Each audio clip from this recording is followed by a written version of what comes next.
Dakpan ang duha ka mga lalaki human iligal nga namaligya og mga armas ato sa Joint Firearms Bypass Operation sa otoridad sa Maguindanao del Norte. Ani ang report ni Efren Mamak. Dito.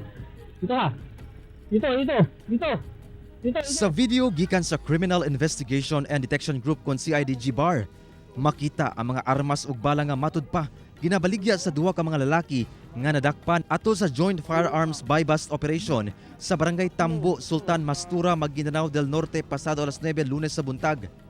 Ang maong mga sospek residente sa maong lugar.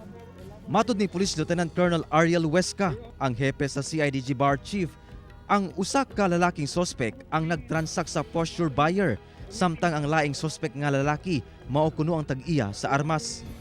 Nakuha sa posisyon sa maong mga sospek ang usa ka unit sa caliber 5.57 Elisco rifle, usa ka unit nga 30-rounder magazine, 33 pieces nga live ammunition, bandolier ug usa ka cellphone nga gigamit sa maong transaksyon.